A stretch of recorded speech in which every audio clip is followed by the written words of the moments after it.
Assalomu alaykum hurmatli kuzatuvchilar. Hozir biz Andijon shahar Yorboshi mahalla fuqarolar yig'inidamiz.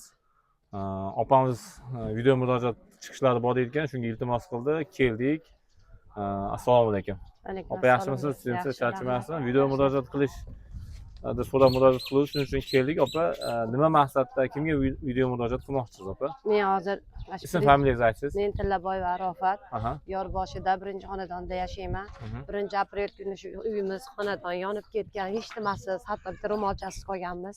Shuning uchun men shu videoni prezidentimizga yubormoqchiman, ko'rsa deb yordam berishingizni so'rayman. Hozir to'xtang. Opa qarang.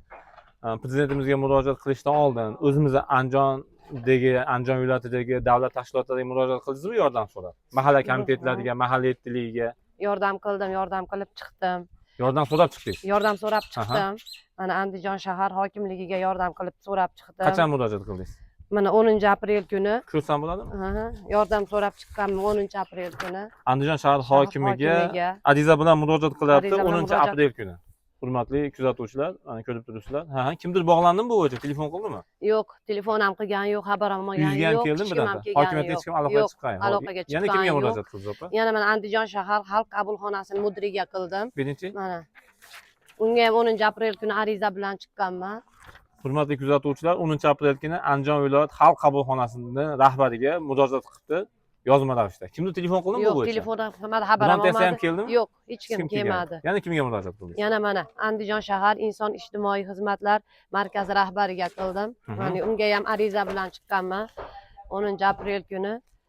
Mana hurmatli kuzatuvchilar, ijtimoiy xizmatlar markazi rahbariga yozma ravishda murojaat qilyapti. Bu yerdan ham kim bog'landimi? Yo'q, hech kim bog'lanmadi. Yerdan ham hech kim kelmadi. Mahalla komiteti, mahalla yettiligidan-chi? Yo'q, hech kim kelgan yo'q. Mahalla komitetidan mana shu yongan kuni kelgan, xabar olgan, shu bo'yicha hech kim yo'q. Hech kim yordam qilgan yo'q. Qarindosh urug', mahalla ko'ylar mana shunchalik bo'lib chiqib yordam berishyapti. Lekin davlat tomonidan hech kim kelmadi, yordam ham bermadi. Yordam so'rab chiqdim necha marta ariza qilib, unaqa bo'lmadi. Shuning uchun yordam so'rab prezidentga iltimos qilyapman. Shu videoni ko'rsa yordam qilinglar deb. Hurmatli mas'ullar, ko'rib turibsizlar, Andijon viloyatida hech kim yordam qilmagani uchun, hech kim alina qilinmagani uchun davlat tashkilotlari tomonidan xalqimizga rahmat, qo'ni-qo'shnilarga alohida rahmat, minnatdorchilik bildiramiz. Shunchalik qo'ldan kelgancha yordam beryapti. Haqiqatda biz o'zimiz ham kelganmiz. Uyda bitta ro'molcha ham qolmagan. Kerak bo'lsa, asl g'ishlariga yonib, kul bo'lib ketib qolgan. Shunaqa holatda musibat kelgan, musibatiga Alloh yordam bersin. Hurmatli prezident, iltimos shu murojaat ko'rayotgan bo'lsangiz, shaxsan yordam berishingizni, ko'maklashingizni so'rab qolasiz. Yaxshi ham qish holatda bo'lib qolmabdi. Bahor oylarida yong'in bo'libdi. Ajoyib emas.